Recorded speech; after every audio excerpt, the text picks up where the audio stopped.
A paz do Senhor, meus irmãos, com muita alegria, iniciamos mais um programa Os Peregrinos para a honra e glória do Senhor Jesus. Nessa oportunidade, nós já estamos no episódio 28, com o tema Abraão, o peregrino da promessa. Quero passar para o nosso irmão César, que ele irá fazer a nossa leitura base. Paz do Senhor a todos os ouvintes. A leitura de hoje se encontra em Hebreus, capítulo 11, versículo 8, que diz assim: Pela fé, Abraão, sendo chamado, obedeceu, indo para um lugar que havia de receber por herança, e saiu, sem saber para onde ir. Muito bem. Nesse programa, a gente vai falar um pouquinho sobre a vida de Abraão, esse nome tão importante, tão conhecido no nosso meio, né? Quem foi este homem? Da onde ele veio, né? Qual foi o seu chamado? E algumas curiosidades sobre Abraão também a gente vai ver que o nome dele antes era Abraão. Eduardo, é muito interessante quando se trata da mudança de nome, né? Eu tenho já uma dificuldade por ter conhecido Abraão. Quando a gente vai falar Abrão, a gente quer falar Abraão. Já tem essa dificuldade. E aí a gente começa a entender que Abraão é pai de multidões. Deus mudou o significado do nome de Abraão. Junto veio uma promessa. Mas para começarmos, a gente precisa entender o chamado de Abraão. E para entender o chamado de Abraão, a gente precisa entender de onde Abraão saiu. Qual era a cidade que Abraão saiu, Eduardo? Cidade de Uz dos Caldeus, né? Ele é nascido lá e Deus chama ele. Ele diz assim: sai da tua terra, do meio da tua parentela, né? E é interessante que Abraão, como era de uma cidade pagã, ele também era pagão. O próprio nome, né? E o significado aí remetendo a deuses pagãos. Ele provavelmente adorava a deusa da lua, né? Nanás, não, é um nome assim, né? O nome eu não lembro, mas é interessante que a gente vê a graça de Deus aqui, né? O que tinha de mais em Abraão que fez Deus escolher ele? Lá em Hebreus vai dizer que pela fé ele foi sem ter tanta explicação assim de Deus, né? Ele teve uma experiência com Deus e pela fé ele foi, acreditou e saiu da sua cidade, que é uma coisa que não é tão fácil assim, né? Hoje a gente lê, e a Bíblia com certeza é muito resumida, que ele foi, né? Mas imagine, será que ele não ficou com o pé atrás? Né? Eu sei que é uma experiência com Deus, eu sei que ele teve, de fato, né, uma experiência extraordinária. Isso muda tudo. Mas sair da sua terra, sair do meio de seus parentes, sair da sua família, né? Não é fácil, não. Não é fácil, não. Então, pela fé, ele foi. Né? A gente tem que entender ali a terra. Quem era Abraão? Abraão não era um homem pobre. Abraão tinha certos recursos financeiros. E a gente precisa entender também o que era a cidade de Ur dos Caldeus. Os caldeus ali, já, mais ou menos, a gente vê que depois tiveram os babilônicos, os assírios, que afligiram a própria descendência de Abraão. A gente começa a entender. Só que ali, pela região da Mesopotâmia, surgiram alguns povos, os sumérios, os babilônicos, os assírios. O próprio povo de Israel surgiu de lá, que é a descendência de Abraão. E a cidade de Ur dos Caldeus, Eduardo, ela era uma cidade-estado. O que era uma cidade-estado? Uma cidade-estado era uma cidade que tinha uma governança própria. Tinha sua própria governança. Sumérios ali, foi onde a linguagem foi inventada pelos sumérios. A escrita, na verdade, não a linguagem, mas a escrita. Surgiu por volta ali do 4º milênio antes de Cristo. Abraão, até então, não era Abraão ainda, era Abrão. Viveu ali por volta do 2º milênio, no início do 2º milênio antes de Cristo. O que é que a gente começa a entender? Ela era uma cidade-estado, tinha governança própria, ela já tinha a escrita, ela tinha um comércio, ela tinha a agricultura, os ovinos principalmente ali, as ovelhas, os bodes, já tinham por ali. E aí, quando Deus chama Abraão, até então Abrão, Deus chama um homem, mas a gente precisa entender em todos os âmbitos o chamado de Abraão. Deus não chamou Abraão do nada para o nada. Por ser uma cidade-estado, ela tinha rotas comerciais, inclusive tinha rota com Canaã. Então a gente começa a ver que Deus ele atua nas coisas simples. E apesar de ter sido difícil para Abraão, mas ele diz, sai do meio da tua terra, da tua parentela. Era difícil por quê? Porque ele tinha uma família, com isso ele tinha uma proteção. Não, tem meu tio, meu irmão, meus parentes, a segurança. Só que era uma cidade o quê? Pagã. Até então o povo tinha se esquecido realmente do Deus Altíssimo. A gente vê ali depois do dilúvio, a maldade, tudo.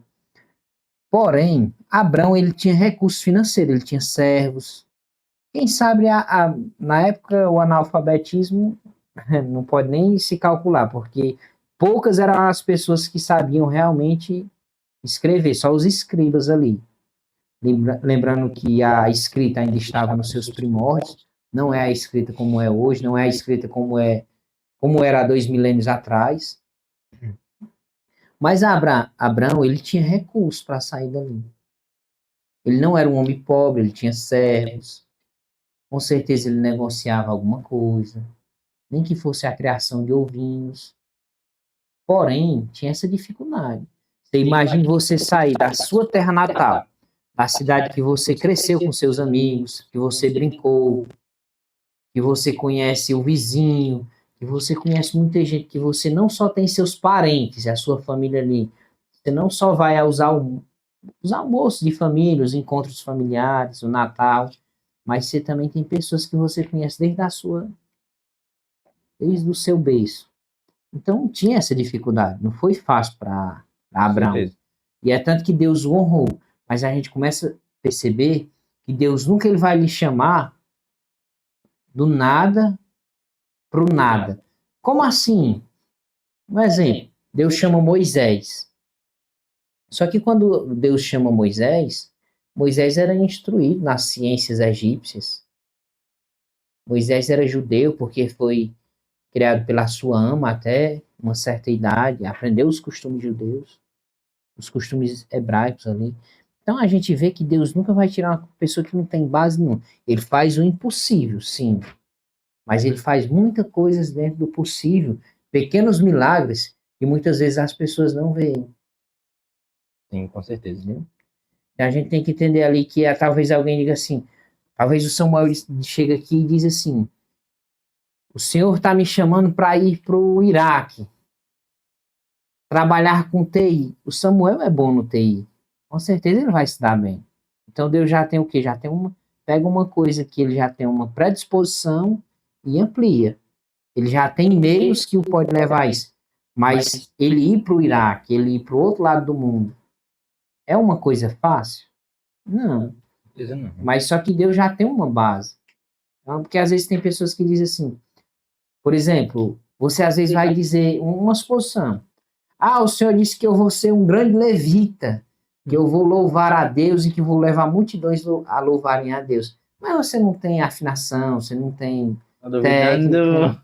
É um milagre de Deus mesmo. Então Deus ia o quê? Ele ia lhe preparar primeiro ainda, lhe dar a instrução e depois talvez, mas tem uma preparação. A gente vê que Deus fez isso com muitos homens na Bíblia. Paulo, apesar de toda a sua instrução religiosa, ainda assim ele passou um tempo, Deus preparando ele, o próprio Cristo.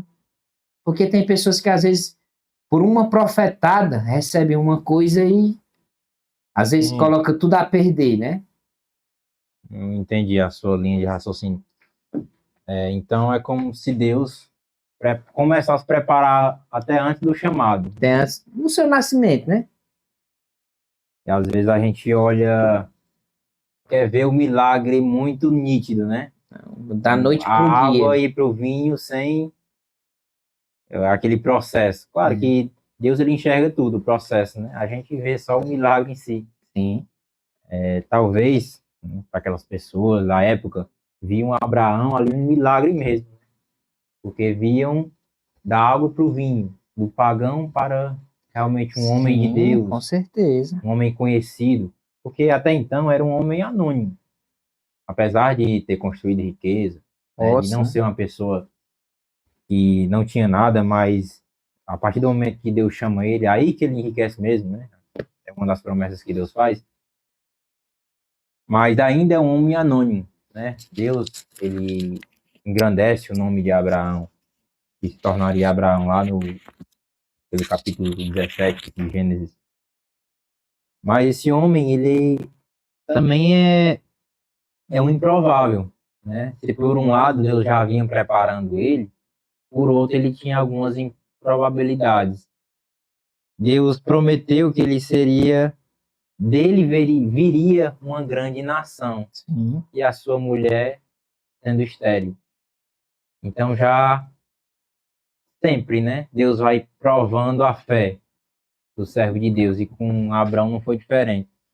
Então, primeiro Deus o convida, né, o ordena a sair da sua terra, do meio de seus parentes, da casa do seu pai, que já é difícil, né? Por isso que lá em Hebreus 11 vai dizer que pela fé, então vai elogiar Abraão, né, que pela Sim. fé ele teve essa coragem de sair da segurança, do comodismo ali E do é seu lar. importante a gente destacar, Eduardo, deixar aqui mesmo bem destacado, que por Abraão ter recursos financeiros, por ser a rota ali de Canaã para Ur dos Caldeus, não se torna menor a fé de Abraão, a renúncia de Abraão. Você imagine um homem que ele está ali, ele tem condições, a rota dali poderia ser uma rota comercial. Isso não quer dizer que não tivesse dificuldades para ele. Ele está ali numa cidade estável, Sim. uma cidade que tem um governo próprio, que é como se fosse uma nação, e ele deixar o conforto daquela cidade, a estrutura daquela cidade, para uma terra que o Senhor haveria de mostrar a ele. Como o próprio texto base vai dizer aqui em Hebreus, ele peregrinou na terra da promessa sem saber que estava na terra da promessa. Ele não viu a promessa de Deus em sua vida se realizar, mas na vida, a sua descendência foi quem viu. Imagine aí. Então, de maneira nenhuma, a renúncia de Abraão, ela foi uma renúncia simples, pequena. O que a gente está querendo dizer é porque, às vezes, o que eu quero dizer é o seguinte, às vezes a pessoa fala uma coisa que não tem o quê? Não tem coerência, não tem nexo. E aí alguém, às vezes, até faz, não, o Senhor me chamou. Foi Deus que realmente lhe chamou? Foi a voz de Deus? Você entende o seu chamado? Demora um tempo para entender o chamado. A gente vai ver que Abraão passou por outra cidade. Ele levou um tempo até chegar à terra de Canaã, depois foi para o Egito, voltou para Canaã, depois a sua própria descendência foi para o Egito. Então leva-se um tempo. Você esperou esse tempo para entender seu chamado? Às vezes a gente nem entende, talvez muitos de nós ainda estejamos entendendo o nosso chamado.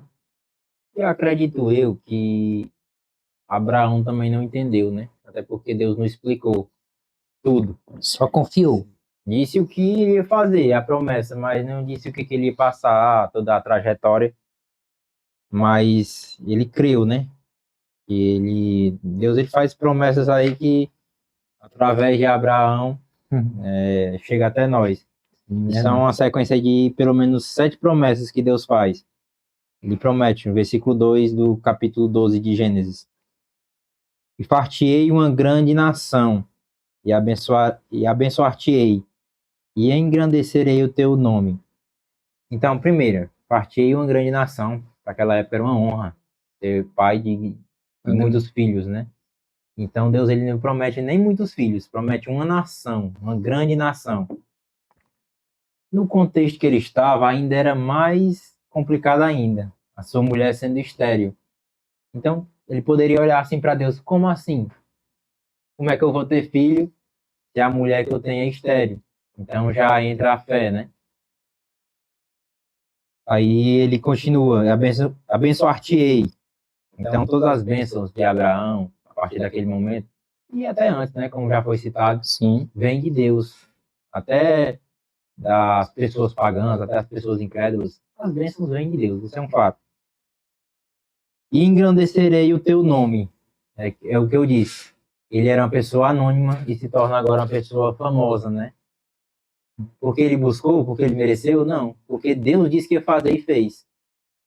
Lá em Gênesis ainda, mais para frente, a gente vai ver a Torre de Babel, que são homens querendo construir uma torre para ficar famoso, para ser lembrado. E Deus não permite que isso aconteça. Não que eles iam conseguir, né, construir uma torre até os céus e tal, mas o intuito deles era ser famoso, e Deus não permitiu. E aqui Abraão, em nenhum momento a gente vê ele procurando fama, mas Deus diz, eu engrandecerei o teu nome. E ele continua, e tu serás uma bênção. E abençoarei os que te abençoarem, e amaldiçoarei os que te amaldiçoarem. Aqui também que é interessante. Até hoje, né, o Israel em si, a nação de Israel e até o povo de Deus são abençoados por causa de Abraão. E aqueles que abençoam Israel, aqueles que abençoam nós, descendentes de Abraão também, pela fé, devem ser abençoados, segundo essa fala do próprio Deus. Concorda comigo, César? Concordo e discordo. Eu gosto. Essa promessa, abençoarei os que te abençoarem, amaldiçoarei os que te amaldiçoarem, é uma promessa exclusiva a Abraão. Farei de você uma grande nação. Da mesma forma. E abençoar-te-ei grandemente o teu nome, e você será uma bênção. Promessa exclusiva a Abraão. Só que aí, na parte B do versículo 3, nos toca. E em ti serão benditas todas as famílias da terra. Então a minha família é bendita em Abraão, porque Abraão teve fé. E através dessa fé que ele teve, recebeu o chamado de Deus e seguiu o chamado de Deus, formou-se uma grande nação, e dessa grande nação veio o Messias. Com certeza. Então essa parte me toca, essa parte te toca, essa parte toca a todas as famílias da terra. Só que a pessoa tem que aceitar Jesus entrar em sua casa. Né? Sim. Para ser descendente pela fé de Abraão, Sim. tem que aceitar. A gente vê, né, que, assim, de forma bem sutil, Deus já está apontando para Jesus, né? Porque da descendência de Abraão vem o Messias. Sim. Então, a parte B, como você citou, não pode ser por outra pessoa, se não for por Jesus. E em ti serão benditas todas as famílias da terra. Então é só Jesus mesmo que completou, né? Sim. Glória a Deus por isso, né? Com certeza. A gente só passa a entender porque já conhece, tem um panorama bem grande. Abraão, imagine Abraão aí. É. Só que aí também Jesus diz, Abraão viu o meu dia. Ninguém sabe a experiência que ele teve, né? Ninguém sabe Na prática. ninguém sabe as experiências que Abraão teve, né? Só que a gente começa a entender aqui, né, Eduardo? Que Deus, ele trabalha de uma forma magnífica, que nos deixa perplexos, instiga a nossa mente a pensar.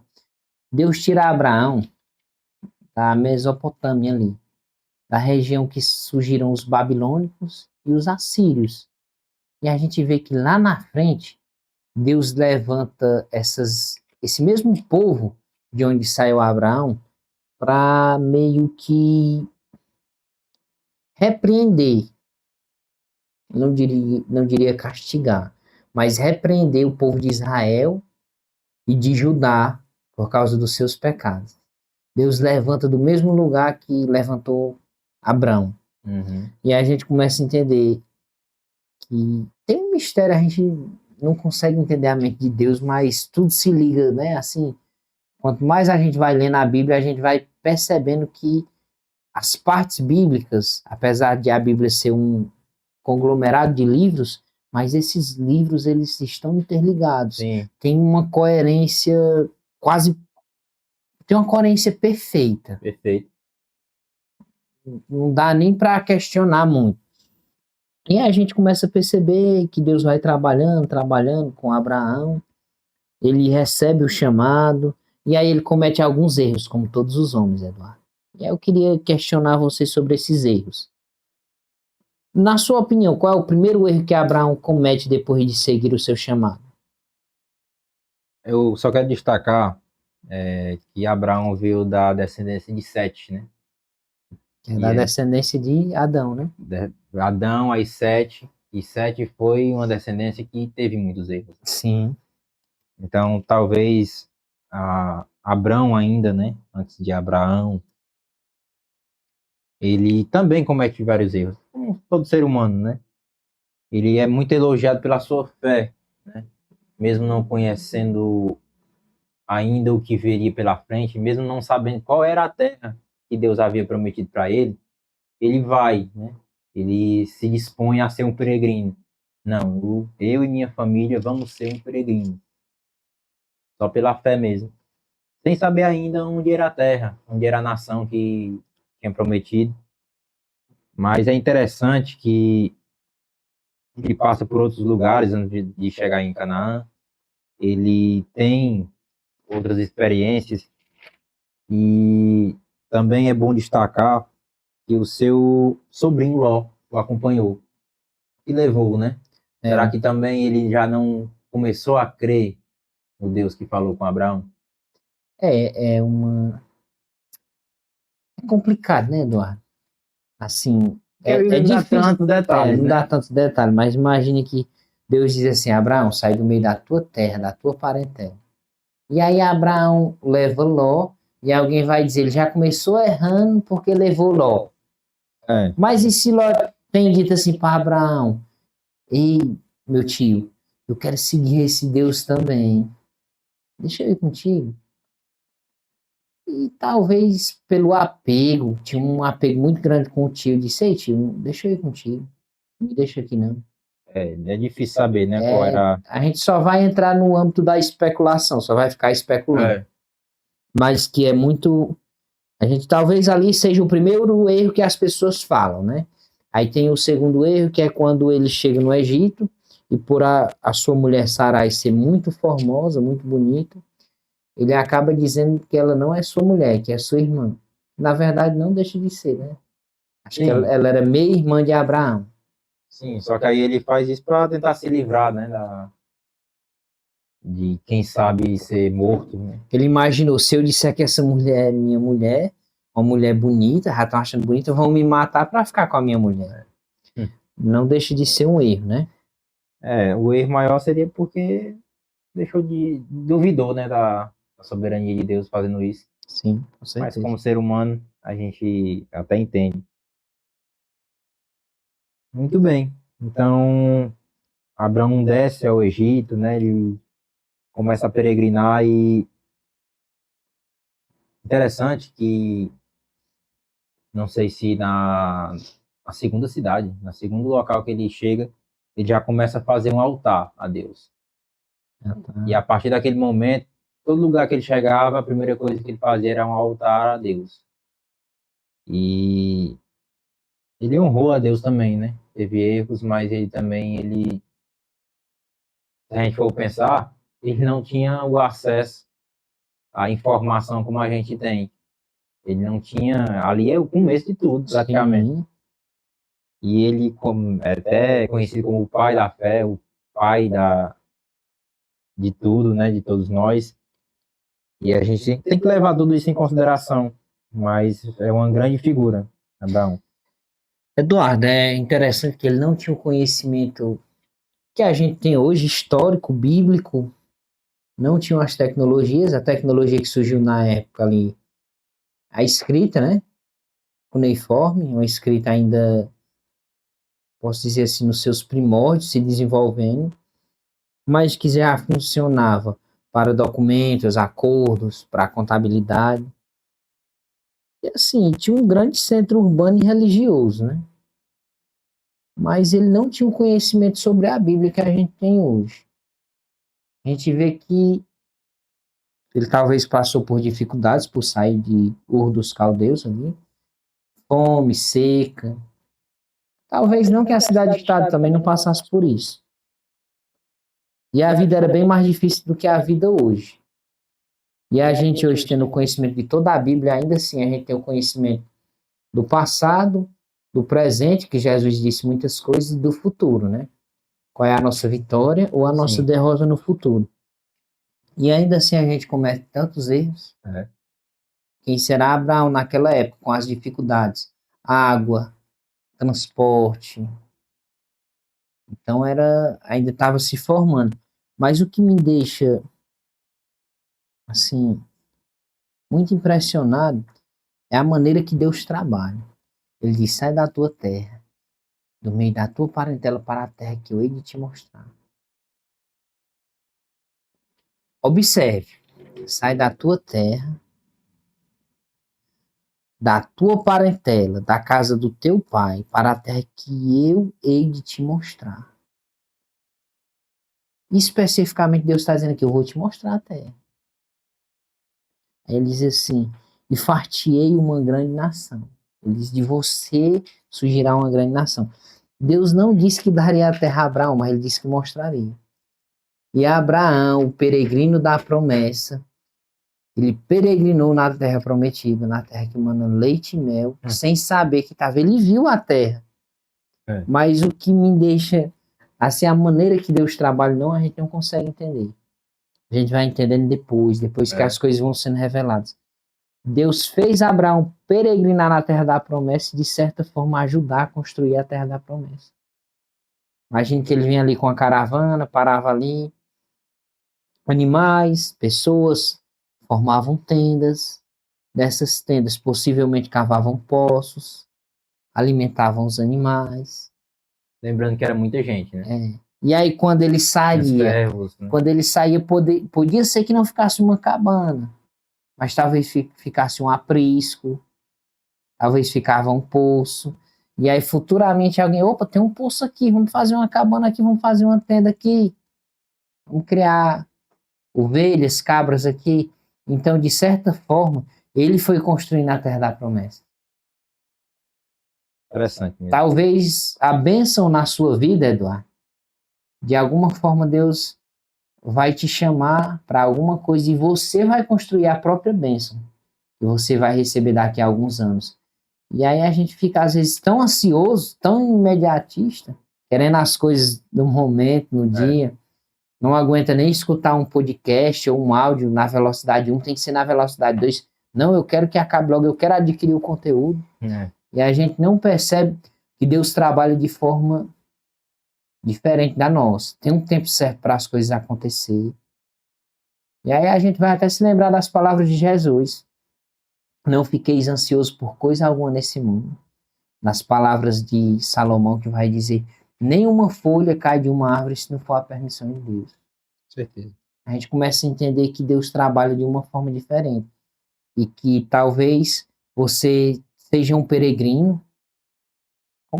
Nós somos peregrinos, na verdade, nessa terra, almejando por uma terra maior. Só que, diferente de Abraão, nós não vimos a terra da promessa.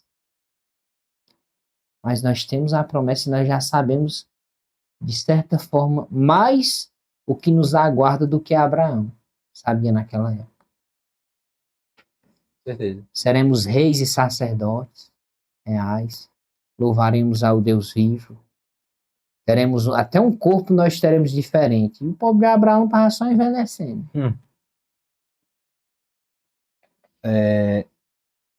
A forma que Deus faz é muito interessante, né?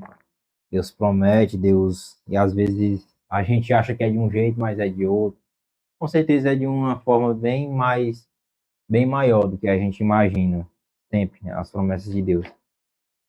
Mas eu quero saber, César, de você, o que você acha que motivou Abraão a sair da sua terra, a ter essa coragem, né? Porque lembrando que ele estava bem, né? Ele estava ali, ele não estava acomodado, né? Bem acomodado, tinha família, tinha animais, tinha servos. É tanto que ele sai uma quantidade boa de pessoas. A gente tem aquela ideia de que saiu ele, Sarai, Ló, 3 pessoas. Não. Pela história, a gente percebe que é uma boa quantidade de pessoas, né? Ele era uma pessoa muito bem financeiramente. E tinha servos. E saiu juntos ali. E eu quero saber o que você acha que motivou, teve a maior motivação dele em sair da terra, aquele comodismo ali que ele estava, né? Eduardo, a Bíblia não deixa clara Só que eu acredito que Abraão já tinha uma comunhão com Jeová, com Deus, desde antes do chamado dele. A gente vê que ele era descendente de quem? 7. Sete era filho de quem? Adão. E Adão caminhou com Deus. A Bíblia diz que na viração do dia, ao entardecer, Deus vinha e caminhava com ele no jardim. Adão. Então, o que eu acho é que, de alguma forma, Abraão tinha um conhecimento do Deus vivo e a bênção de Abraão já o seguia desde antes dele ser chamado. É como a gente vê o favor de Deus na vida de Davi. Davi passou por dificuldades, mas aonde Davi ia, ele era abençoado. Se ele cuidava de um rebanho de ovelhas, se ele era uma criança ainda, ele matava urso, leão, uma criança. Talvez alguém olhe só para a dificuldade. Mas outras pessoas não passaram por isso. Davi tinha que matar urso, leão, mas o favor de Deus era com ele. Davi vai levar comida, um lanche para os seus irmãos que estão na guerra. E aí aparece uma oportunidade.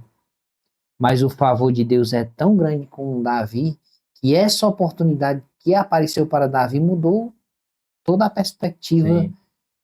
das pessoas que viam Davi. Agora ele era um matador de gigantes. Uma criança, ruivo, desprezado por inúmeros quesitos, inúmeras questões, mas ele agora era visto como um matador de gigantes. E aí vem Saul e diz, opa, traz esse menino para cá agora, vai lá e diz a Jessé que eu quero. E aí traz, e aí começa uma bênção na vida de Davi, que teve tantas outras dificuldades, mas o favor de Deus, a bênção de Deus estava com ele. E a gente vê isso na vida de Abraão. Quando gera-se contenda entre os pastores de Abraão e de Ló, no capítulo 13 de Gênesis, a gente vê que Abraão não quer confusão com Ló. Foi Ló que acompanhou Abraão. Abraão poderia ser arrogante, mas Abraão já demonstrava frutos do Espírito. Ou talvez uma maturidade, um temor a Deus. Não vou dizer frutos do Espírito, vou dizer um temor a Deus. E Abraão já diz assim, não vai ter contenda entre mim, não vai ter briga entre mim e você não, Ló. Faz o seguinte, escolhe a terra que você quiser. E aí Ló escolheu a terra que parecia o quê? Melhor. Mas o favor de Deus não acompanhava Ló, acompanhava Abraão. E aí, aonde Ló foi parar? Numa cidade que talvez fosse próspera financeiramente, economicamente, cultural, entre outras coisas do comércio, mas era uma cidade o quê? Afundada no pecado. Perverso, né? Perversa, cheia de lascívia, de luxúria. E aí a bênção sempre seguindo Abraão. Então eu acredito que o que estimulou Abraão a seguir o chamado, a ouvir a voz de Deus e dizer, não, eu vou sair agora, é porque Abraão já tinha comunhão com Deus vivo antes de ser chamado. É o que eu acredito, né? Sim, faz sentido, sim. É interessante que, enquanto Ló estava com Abraão, ele era abençoado também, né? Cumprindo aí o que Deus prometeu lá no capítulo 12, né? Todos aqueles que te abençoarem, eu abençoarei também. A partir do momento que dá aquela confusão entre os pastores de um e de outro, Abraão é tão sábio já, que ele diz assim, se você for para a direita, eu vou para a esquerda. Se você for para a esquerda, eu vou para a direita. Pode escolher. E Ló olha e vê, procura melhor, né? Visivelmente. Sim. Mas em 1 Samuel 16:7 vai dizer que o Senhor não vê como o homem vê. A bênção estava sobre Abraão. Ele sabia tanto disso que ele disse, pode escolher, a que você achar melhor. E ele vê Campinas, né? Ele vê ali, talvez contextualizando na nossa linguagem, árvores frondosas, Sim. lagos, né? De águas cristalinas. E Ló, tudo bem, eu sei no Deus que eu creio, né? Então é interessante demais. É muito forte, né? Ló queria a benção de Deus, mas a benção de Deus, o favor de Deus estava com Abraão. E é muito importante, Eduardo, a gente entender que o favor de Deus, ele pode ser tido na vida de cada um, mas para isso tem-se um pré-requisito. E esse pré-requisito não é você ser habilidoso, você saber falar vários idiomas, não é você ter uma graduação, um mestrado, um doutorado, não é você ter dinheiro, é você ter comunhão com Deus. Quando a pessoa tem comunhão com Deus, o favor de Deus é diferente. E aí Ló queria o favor de Deus, mas ele não queria ter comunhão nem com Abraão, que tinha o favor de Deus, quanto mais comunhão com Deus vivo. É. Tanto que Abraão demonstra que não, Ló, que não haja contenda entre a gente, que não haja briga. Abraão não queria perder o quê? A comunhão com Ló. Verdade. Entendeu?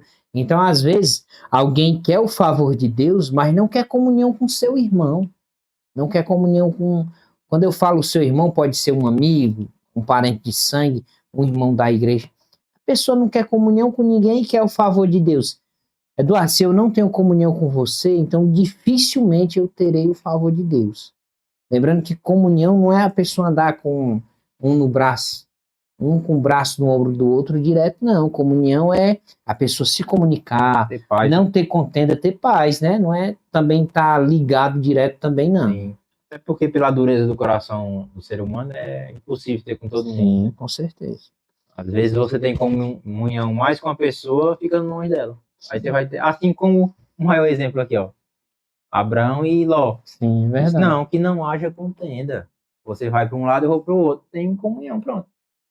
A comunhão com Deus é diferente, claro, necessita de um contato maior, vamos dizer assim. Mas a comunhão com o ser humano, pela dureza do coração, pelo peso do pecado que está em nós, às vezes é melhor deixar aí, às vezes é melhor estar longe do que estar perto e não ter essa paz, né? Sim. Pensa dessa forma. A gente vê, né? E aí, por Abraão ter essa comunhão, apareceu aí quem? Melquisedeque, rei de Salém. E aí, Eduardo, quem era Melquisedeque? Explique aí para os ouvintes. Pode ficar à vontade. Não, pode explicar, porque é complicado. Não, pode. Eu jogando no outro. Porque ele era sacerdote do Deus Altíssimo. Ele abençoou Abraão. Deus já tinha abençoado, mas ele abençoou. Bendito seja Abraão do Deus Altíssimo, possuidor dos céus e da terra. Aí a gente começa a perceber aqui, Eduardo, que esse Melquisedeque aqui, vamos falar só de Abraão. Ele é uma figura muito, como é que eu posso dizer, complexa de se explicar. Sim. Quem sabe A Bíblia também não, pelo menos aqui nos textos iniciais, não vai dar tanto detalhe, né? Acredito que nem na Bíblia inteira. Mas o que a gente sabe, assim... Acho que em hebreu tem alguma coisinha, alguma coisa dele, né? Algumas menções. E ele era sacerdote, é tanto Sim. que Abraão devolve o dízimo para ele, né? Começa já ali, Abraão já devolvendo o dízimo, né? E a gente vê a promessa que Deus faz a Abraão, Eduardo. Prometeu um filho, mas Abraão já era idoso. Sua mulher estéril. A gente tem que observar também que naquela época os homens geravam até com maior idade. Você vai saber explicar bem porque a fisiologia do corpo feminino é diferente da fisiologia do corpo masculino. Tanto que a gente vê até casos homens com 60 anos, 60 e tantos anos ainda conseguem gerar filhos. Sim. Mas aí tinha a questão de Sarai, né? E a gente vê que Deus fez uma promessa a ele. E aí Abraão agora, que teve fé para sair do meio da sua parentela, da sua terra natal, e seguir o caminho do Deus Altíssimo. O que foi que ele fez quando Deus faz essa promessa em meio a coisas improváveis? Talvez até então Abraão via, não, eu tenho um recurso, a rota de Canaã é uma rota comercial com o Ur dos Caldeus, eu vou pegar essa terra aqui que Deus vai me mostrando, não sei qual é, mas eu tenho recursos, tenho servos para fazerem tendas, tenho animais, então vai dar certo. Mas aí quando ele vê aqui uma coisa que foge ao seu controle, qual é a atitude de Abraão? Ou de Sarai, né? Porque nem só Abraão foi culpado, um dos dois, né? São uma só carne, né? Pois é, desde o início eu estou batendo nessa tecla, porque é talvez a mais improvável, né? Como é que a primeira promessa? Sim. Deus promete que faria a partir de Abraão uma grande nação. Só que ele era idoso, a sua mulher também não era tão nova e ainda era estéril. Sim. Quando ele para e ele vê a promessa de Deus, e ele sonha com a promessa de Deus, com certeza, e ele vê o seu caso, a sua situação atual, ele vê que é impossível. E por um momento, talvez, ele e a sua mulher acham que a responsabilidade é deles, e que Deus ele não vai intervir nisso. Mas se Deus prometeu, com certeza Deus vai fazer. Mas, como eu disse, por um momento, talvez eles pensaram que eles teriam que fazer alguma coisa. Mas, na verdade, Deus não precisa de ajuda, né? Deus não precisa de jeitinho. E a sua mulher, Sarai, né, ela tem uma serva chamada Agar, e ela tem a ideia de entregar a sua serva, né, para se deitar com Abraão e ter um filho. E na cabeça dela e na cabeça de Abraão, também que concorda com isso, ali seria o filho da promessa. Ali veria a grande nação que Deus prometeu, o grande povo, né? Mas, como a gente sabe, né, não é isso que acontece. Isso, na verdade, foi um ato de desobediência, de um erro muito grave que eles fazem, né? E até hoje repercute. Se a gente for ver a guerra moderna do Oriente Médio, que já vem se arrastando por muito tempo, é da descendência de Agar, né? Pois É da é. descendência do filho que Abraão teve com Agar. Sim. Filho da desobediência, filho... Não que a criança em si vai ter culpa, claro que não. Mas a situação, né? Tudo isso, as consequências, melhor dizendo, sempre vão vir. E eles tentam dar aquele jeitinho, né? Se eles fossem brasileiros, a gente ia dizer que era um jeitinho brasileiro. Mas com Deus não é assim. Com Deus não tem jeitinho brasileiro, com Deus não tem jeitinho de nada. Jeitinho Com Deus brasileiro, é rapaz. obedecer. O que é que você quer dizer com jeitinho brasileiro? Porque o brasileiro Seja... é conhecido com o jeitinho, né? É como se Abraão e Sarai, Abrão, né? Então, tivessem tentado fazer uma gambiarra, tivessem tentado fazer um arranjo. Não, eu preciso ler a Bíblia toda. Mas se eu pegar só alguns resumos na internet? Aí lá no mesmo, eu não vou entender a história. Aí depois vem, talvez, na cultura ali da Mesopotâmia, era comum, por exemplo, a serva, Eduardo, ela era propriedade da sua senhora.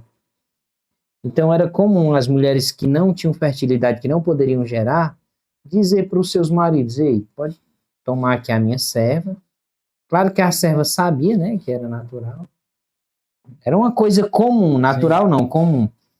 E aí Agar ia ter ali o filho com Abraão, mas o filho era propriedade de Sarai. Foi isso que Sarai tentou fazer. Uhum.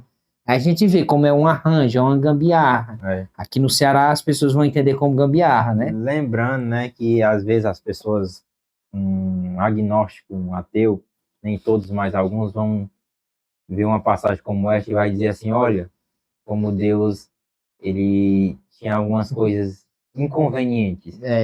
Como é que ele permitia isso? Sim, olha o que Deus permitiu, que o homem, né, ele chamou Abraão, né, conhecido como o pai da fé, conhecido como... Olha o que aconteceu nessa família. Olha o que tinha. Ele tinha servos, e era comum, como você disse, vários outros homens da Bíblia também faziam isso, né, até muitos anos para frente. E eles vão apontar isso, né? Lembrando que isso aqui não é que Deus considerava correto. Deus suportava. Né?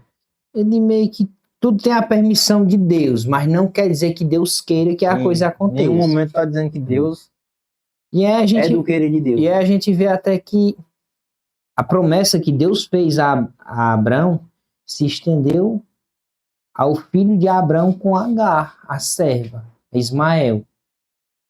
E aí Deus visitou também Agar, depois de ser afligida pela sua senhora, e fez uma promessa. Deu até o nome. Disse: o menino se chamará Ismael, que significa Deus ouviu. Se Deus ouviu, alguém perguntou, alguém clamou, alguém questionou. Imagina aí uma serva egípcia, agora sendo influenciada por quê? Por causa de Abraão, que acreditava no Deus Altíssimo e serviu o Deus Altíssimo, e aí começou talvez a dizer, orou, clamou a todos os deuses egípcios, ninguém a respondeu, e ela clama ao Deus Altíssimo, e aí o Deus Altíssimo manda, não qualquer anjo, mas a Bíblia vai dizer que é o anjo do Senhor. Toda vez que a palavra anjo do Senhor aparece, é em letra maiúscula, e a gente vai entender que alguns teólogos dizem que isso era a pré-manifestação de Cristo já. Teofania, né? Ele até aceita a adoração em alguns casos, esse anjo, o anjo do Senhor. Sim. E a gente começa a perceber que ele faz uma promessa. Não só faz uma promessa, mas como diz aí, o nome do menino será Ismael.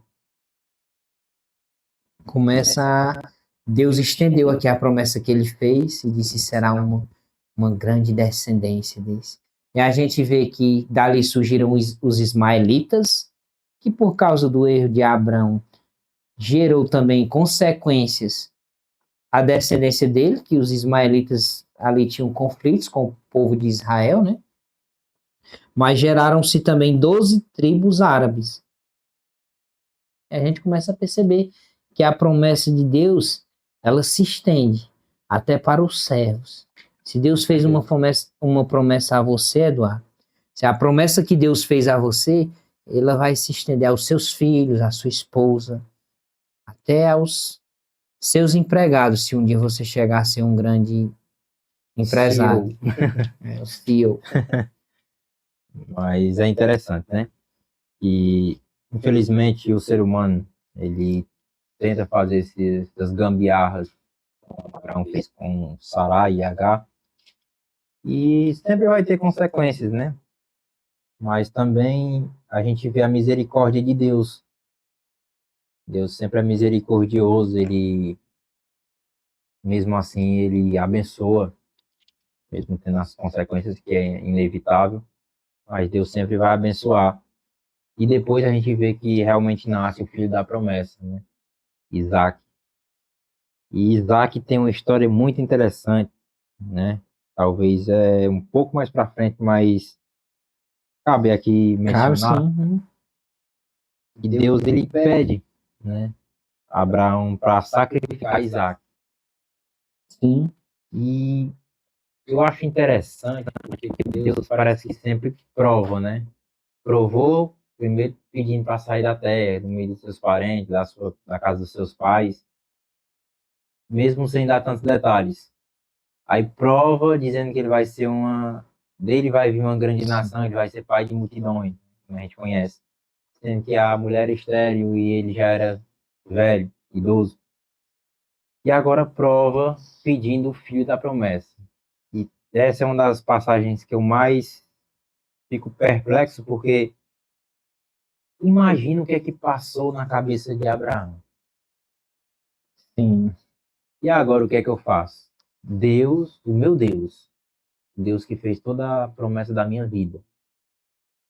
Mas é meu filho, é o filho da promessa, o filho que ele me deu. E ele me pede que eu sacrifique. Palavras bem diretas mesmo, que eu mate o meu filho. Então eu fico imaginando o que é que passou na cabeça de Abraão neste momento. Porque a Bíblia, como eu já disse, é muito resumida, ela não dá tantos detalhes. Mas é muito interessante o que é que passou, e na Bíblia parece que ele não pensa duas vezes, né? Ele vai sacrificar, ele está decidido a sacrificar Isaac. Mas naquela caminhada que ele faz para o monte, o que passou na cabeça dele? O que você acha? Tem que entender o contexto, né, Eduardo? Um Deus que pediu para mim sair da minha parentela, um Deus que disse que me abençoaria, um Deus disse que amaldiçoaria os que me amaldiçoar, um Deus que disse que todas as famílias da terra seriam benditas em meu nome. Talvez Abraão se esqueceu. Só que aí no versículo 17 a gente vê que Deus muda o nome de Abraão para Abraão, muda o nome de Sarai para Sara e ainda faz uma nova aliança. Disse, rei, Abraão, não mais Abrão agora. Tem um novo concerto a fazer contigo. E aí é conhecido como a instituição da circuncisão. Ele diz, até os homens que você comprar, até os escravos, os servos, se forem machos, você vai ter que fazer a circuncisão. Você vai ter que circuncidá-los. Esse é o novo conceito. Deus está começando a dizer assim, ei Abraão, o que é seu agora tem uma aliança comigo. E Deus já tinha provado com quem? Com a serva egípcia, com o filho Ismael, que ela diz para Abraão, então, diz, ó Abraão, Deus disse que o nome dele será Ismael e Abraão. Se Deus falou, está falado. Esse é o nome do menino. E aí agora ele vê assim, ele, talvez naquela caminhada ele se perguntou, Deus proverá? O que Deus fará? Talvez naquela caminhada ele, esse Deus me prometeu tantas coisas. Ao outro filho ele prometeu que viria uma grande nação dele. Eu não consigo ver Abraão pensando claramente, eu consigo ver apenas a mente dele inundada de informações, de suposições, de angústia, de ansiedade, mas ele obedeceu mesmo assim. Sim. E aí fica o mais louvável aqui para Abraão é que ele obedeceu. Independente de qualquer coisa, ele simplesmente obedeceu. Talvez nós não obedeceríamos, né? Mas aí Jesus disse no Novo Testamento, aquele que ama o seu pai, a sua mãe, o seu filho, a sua filha, a sua mulher mais do que a mim não é digno de mim. Mas se a gente for ver, com certeza não foi fácil, né? Eu não consegui ver ele pensando talvez em uma solução, eu consegui ele pensar, talvez com o coração apertado, obedecendo. Deus pode prover, Deus pode mudar de opinião, Deus pode... Mas eu não consigo ver ele indo de boa vontade, indo sem... Não, acredito que não. Consigo ver isso, não. Acredito que ele realmente decidiu a obedecer, mas ele foi fazendo aquilo ali com muita dor, né, no coração. E é interessante quando Isaac... Ele foi chamado também amigo de Deus antes, né, no capítulo 18, antes disso, e ele intercedeu por Sodoma e Gomorra. E aí ele viu que Ló foi poupado, só que ele viu a destruição da cidade. Então ele já sabia que era um Deus que podia muita coisa. Só que eu não consigo ver, Eduardo. Ele de bom grado dizer assim, Deus pediu e eu vou dar a vida do meu filho. Eu consigo ver ele obedecendo, porque a Bíblia diz que ele obedeceu. Mas eu não consigo não ver ele de bom grado, não. Realmente é uma renúncia, né? E se é renúncia não é fácil, né? Não é de bom grado, não. Mas uma coisa que eu acho muito interessante é quando Isaac diz assim, pai, né? Se referindo a Abraão, pai, temos aqui a lenha e o cutelo, e o sacrifício, onde está? Eu acho que nesse momento, ninguém queria ser Abraão. Ah, mas você é o pai de multidões, eu sei que tem a promessa, eu não quero ser nada. Sabe a aflição que talvez passava na cabeça dele? Mas ele responde sabiamente, Deus proverá o sacrifício. Ele diz, né, no versículo 8 do capítulo 22 de Gênesis, ele diz, Deus proverá para si o cordeiro para o holocausto, meu filho. Assim caminharam ambos juntos. É como se ele tivesse dizendo, não, Deus proverá, meu filho. É uma confiança que não tem explicação. Mas é uma confiança que não tem explicação, e aqui ele poderia estar falando também assim, não, meu filho, Deus proverá o... Porque também não queria dizer, não, o sacrifício é... Já imagina dizendo para o menino, o sacrifício é você. Não, ele... menino ia correr. Corra não, que o sacrifício é você. Aí, e a graça de Deus, né?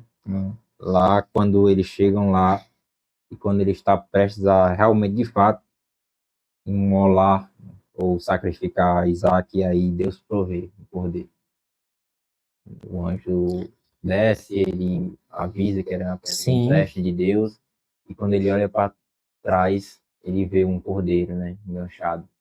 Ele vê ali Jesus, apontava para Jesus aquele cordeiro. Sim. Inocente, mas é a provisão de Deus. É o que Deus fez por nós. Ele entregou o seu único filho. Todo aquele dilema, né, que Abraão talvez estava naquele momento. Com certeza Deus não teve, porque Deus não está fora da nossa lógica humana. Mas Deus, ele tem sentimento também. Deus, ele tem amor, ele é o amor, na verdade. E será que foi fácil? Vamos fazer aqui uma análise até filosófica, né? Será que foi fácil para Deus entregar Jesus? Será que foi fácil para Deus ver Jesus morrendo naquela cruz? É uma coisa até pesada, né? Colocando-se, a gente olha para Abraão, e vê uma situação como um ser humano. Mas a gente se esquece que Deus deu o seu filho por amor a nós. Inocente, sem pecado nenhum, morrer por um pecador, o justo morrer por um injusto, né? Realmente é uma troca. Se não entendêssemos a graça, diríamos até que é injusto. Essa é a maravilhosa graça, né? E é muito semelhante a essas histórias, né? Com Jesus. Eu acho que é por isso que Jesus diz: Abraão viu o meu dia. Sim. E a gente começa a perceber aqui que Deus já estava mostrando a graça dele no Velho Testamento. Sim, com certeza. No Velho Testamento, Deus já estava mostrando: olha, o que eu tenho para vocês é graça. Eu sou justo, mas o que eu tenho é graça. Sigam, aceitem os meus mandamentos, que o que eu tenho para você. Não deixa claro aqui na história de Abraão e Isaac, levando aqui. É como se Deus estivesse dizendo assim: obedeçam os meus mandamentos, que nem Abraão obedeceu. Que o que eu tenho para vocês é graça, é livramento, é bonança. Eu vou prover o que seja preciso. É forte, né? É. E é tão interessante que quem é que leva a lenha até o monte do sacrifício? É o próprio Isaac. Quem é que carregou a cruz? Jesus. A diferença é que Jesus sabia, né? Jesus não era a par da situação. Sim. Em nenhum momento. Jesus era inocente, mas tinha consciência do que o que ele aguardava. Jesus conhecia o que estava fazendo, sabia o que estava fazendo. E aí, Eduardo, aqui a gente começa a se encaminhar para o fim, né? Que a gente vê que Abraão, ele tem a morte de Sara, não mais Sarai, mas agora Sara. Por estar com Abraão, ela também recebeu a bênção de Deus na vida de Abraão, e é a mãe de multidões. E aí ela morre, e aí Abraão manda seu servo buscar uma serva para Isaac.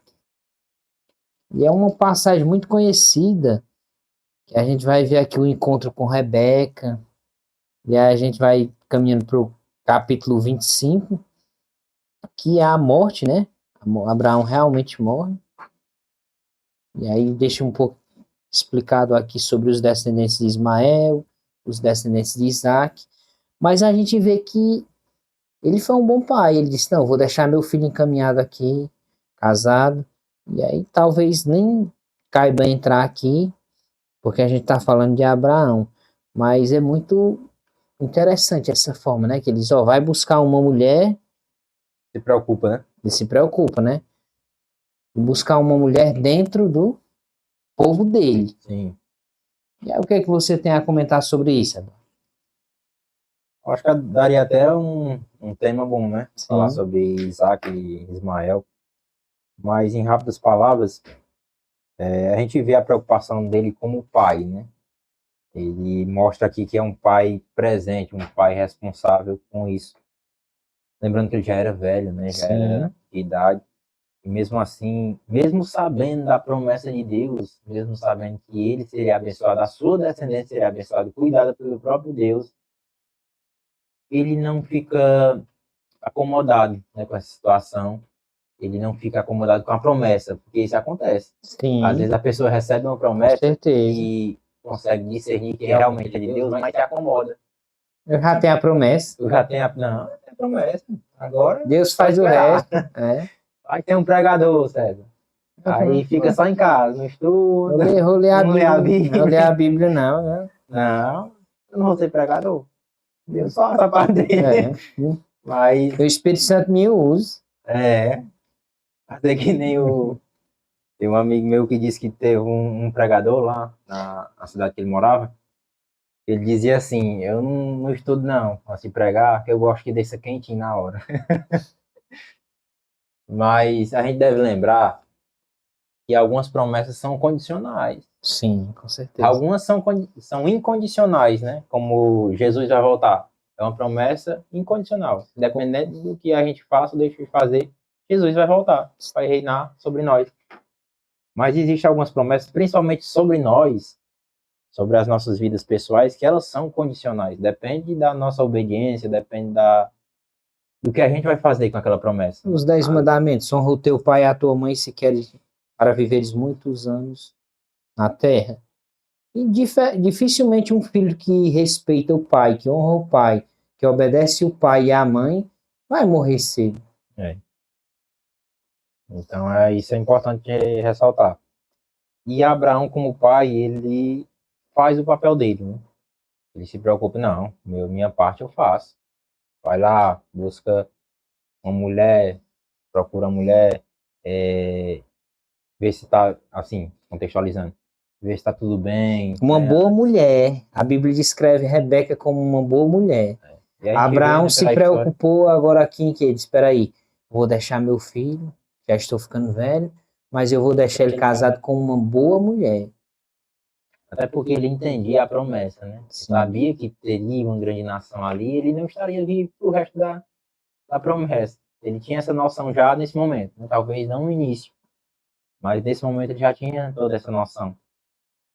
E só voltando um pouco, quando a gente vê o conserto que Deus faz com Abraão, né? Abraão depois, e a circuncisão, a gente vê que durou a sua descendência, mas nos dias de hoje já não existe mais. Já Deus, a nossa marca, né? É como se fosse uma marca. É porque é o Novo Testamento, né? Sim, a nossa marca. Durante todo o Velho Testamento. Hoje é o Espírito Santo.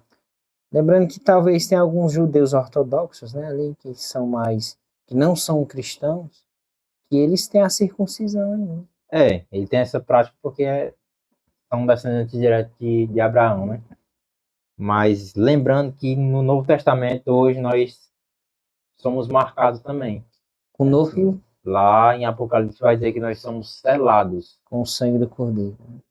E esse selo é que nos dá o penhor, é a garantia da salvação, né? Se a gente for ver em outros versículos, vai apontar para o Espírito Santo. Sim. O Espírito Santo vem e está habitando em nós e ele é o penhor, ele é o selo. Ele é o selo. Que nos marca como povo de Deus. Né? Que é através do sacrifício de Cristo que temos o direito de receber esse selo. Né? O sangue nos purifica para que o Espírito seja o selo em nossas vidas. E a gente começa a perceber essa preocupação que mudou, é um novo testamento agora. Se tem um testamento, tem uma herança. E se tem uma herança para as famílias que são descendentes geneticamente de Abraão ou que são benditas por terem acreditado no Salvador que veio da sua descendência, essa herança é ser filho de Deus, reinar com ele eternamente no mundo de glória, no mundo sem maldade, sem corrupção, sem o pecado.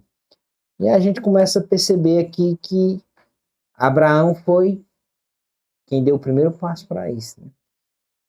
Porque Adão pecou, herdamos a natureza caída de Adão, só que herdamos a fé por Abraão. Herdamos as bênçãos, as promessas, através do ato de Abraão ter fé e sair da sua terra. E a gente chega aqui no final, né, Eduardo, que vê que no capítulo 25, versículo 8 vai dizer, e Abraão expirou e morreu em boa velhice, velho e farto de dias, e foi congregado ao seu povo. A Bíblia vai dizer aqui que em boa velhice, talvez a Bíblia quer dizer que ele não tinha muitas doenças, tinha uma visão ainda boa, farto de dias, viveu muitos dias, e foi congregado ali, foi sepultado com o seu povo. Quer comentar mais alguma coisa? Tratar mais? Acho que é só isso, né? Abraão teve uma morte honrosa, né? Como já foi citado. E a gente vê que através de Abraão, né, todas as famílias são benditas na terra. Através de Abraão veio o Redentor, o Salvador, que é Jesus. E essa foi a maior promessa, e entre linhas ali está, e já se cumpriu. Então, acredito que ter a fé de Abraão, ter a coragem de Abraão, não é fácil, por vários motivos. Desde a sua chamada, sair da terra, sair do conforto, sair do comodismo, ir para um lugar que ele não sabe nem onde era. Não, Abraão, eu te mostro o caminho. Tipo isso, né? Eu liguei. Eu lhe guio. E ele confiou. Ele teve fé, né? Mesmo antes de tudo, antes de todo esse contexto que a gente conhece hoje, é muito fácil ter fé, às vezes.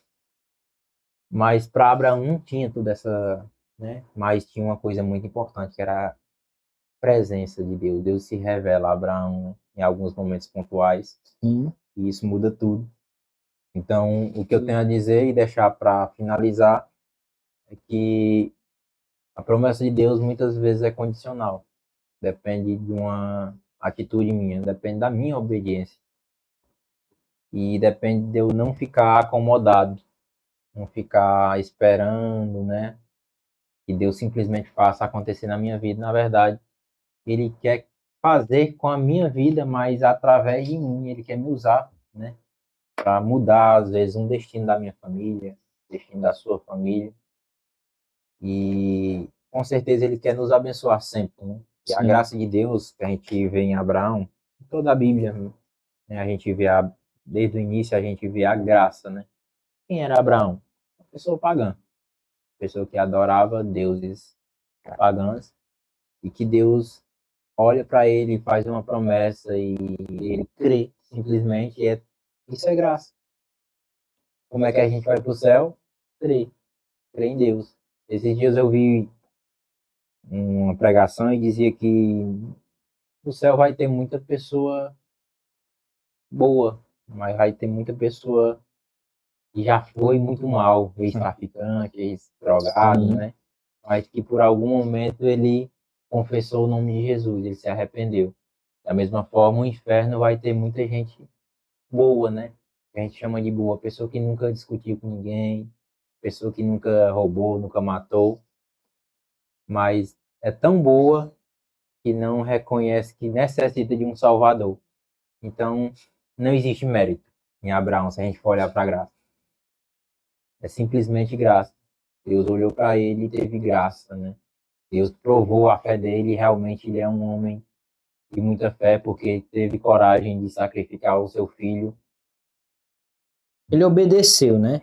Deus Sim. o chamou, mas ele teve que dar o primeiro passo, Sim. sair do meio da sua parentela, da sua terra natal, e teve que continuar escutando a Deus e obedecendo. Com certeza. Foi chamado amigo de Deus, o anjo do Senhor esteve com ele, e aí a gente vê que ele não foi qualquer homem, mas ele também seguiu o máximo possível das orientações que Deus tinha para a vida dele. Até quando Deus pediu o que ele mais queria, talvez na sua vida, o que ele mais amava, que era seu filho, o Isaac.